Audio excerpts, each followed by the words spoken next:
Assalamualaikum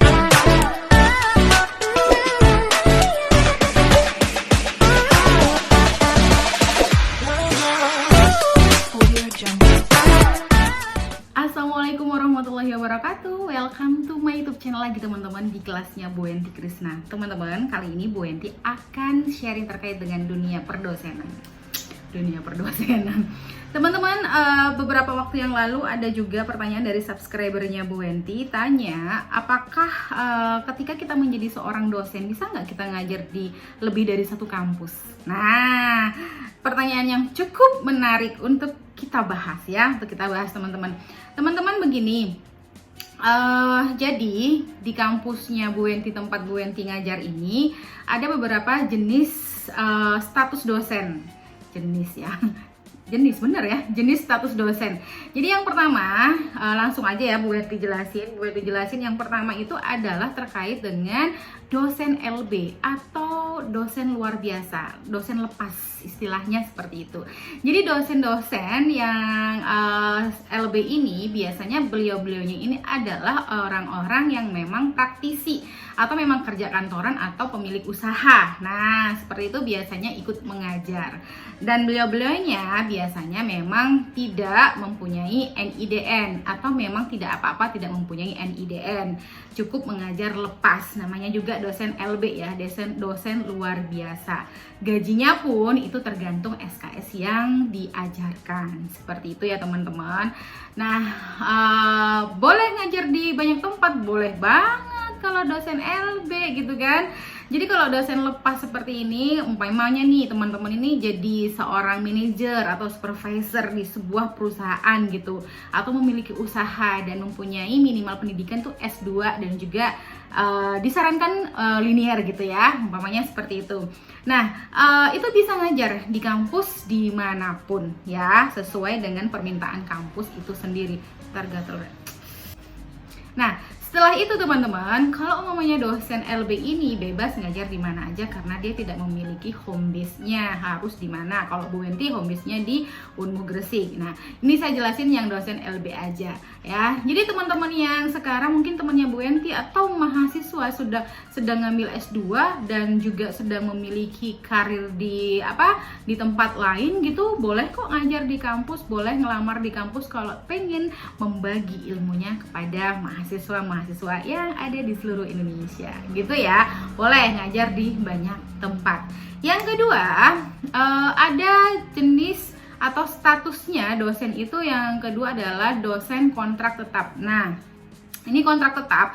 Kalau LB tadi teman-teman itu tidak mempunyai tanggung jawab terkait dengan Tridharma ya. Kalau kontrak tetap ya, ada jenis dosen yang statusnya itu adalah kontrak tetap. Nah, kontrak tetap ini biasanya teman-teman memiliki kontrak dengan institusi tersebut dan juga memiliki tanggung jawab Tridharma secara penuh, pendidikan, pengabdian dan juga penelitiannya itu harus jalan semuanya ya.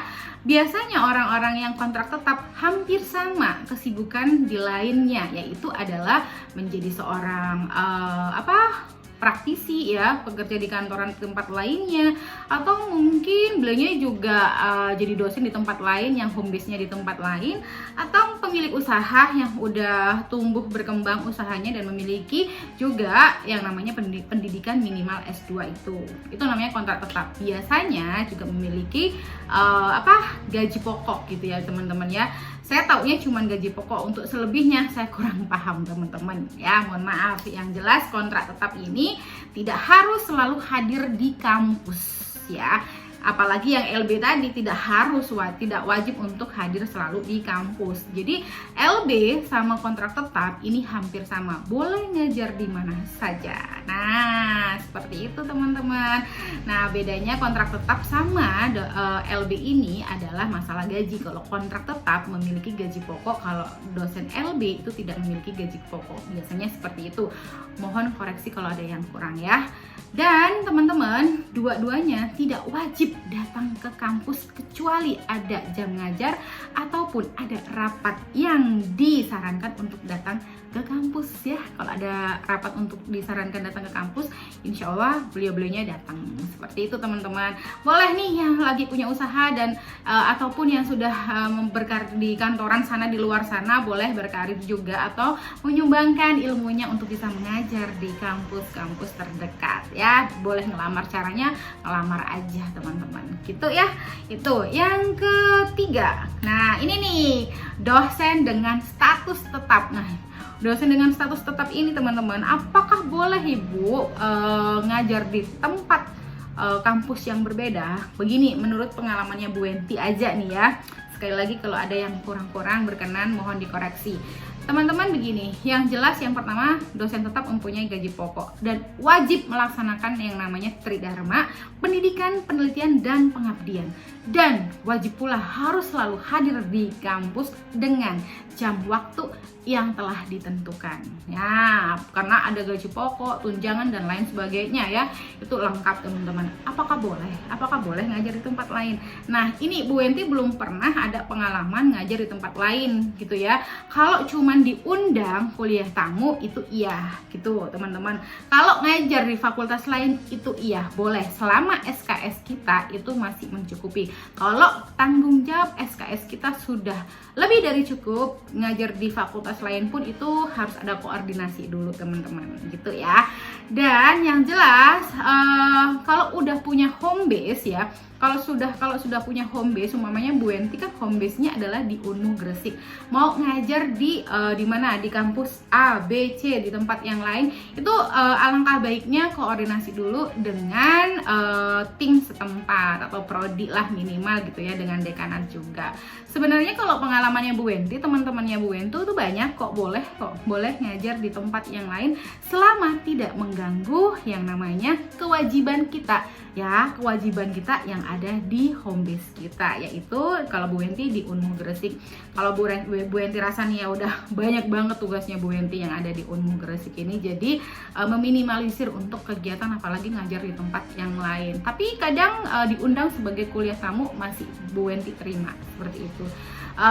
Teman-teman yang Bu Wenti yang di luar sana masih ada yang ngajar di tempat yang lain, ada teman-teman. Tapi kalau mamanya ngajarnya di tempat lain itu kan cuma jadi dosen LB, paling cuma ngajar ya 1 mata kuliah dengan 3 SKS gitu aja udah cukup ya. Mungkin menambah referensi juga dan juga nambah pengalaman dan juga ilmunya semakin banyak gitu ya, banyak tempat banyak ilmu. Nah seperti itu diperbolehkan sebenarnya teman-teman, asalkan ada koordinasi saja dengan pihak setempat, baik kedua belah pihak ya, tempat yang akan dibuat ngajar di tempat lain dan juga home base-nya. Semua baik koordinasi teman-teman. Jangan terlalu dipikir teman-teman, aku pengennya nanti kalau jadi dosen pengennya ngajar di banyak tempat. Silahkan dulu, dikoordinasikan dulu. Begitu ya. Itu aja yang bisa Bu Wenti sampaikan dan Bu Wenti sharing teman-teman. Semoga bermanfaat ya. Yang pengen jadi dosen, teman-teman yang di luar sana, teman-temannya Bu Wen yang udah punya minimal S2 gitu ya, silahkan bergabung untuk bisa menambah ilmu atau sharing ilmu dengan mahasiswa-mahasiswa yang ada di Indonesia ini. Kita butuh kalian semuanya. Terima kasih banyak. Wassalamualaikum warahmatullahi wabarakatuh.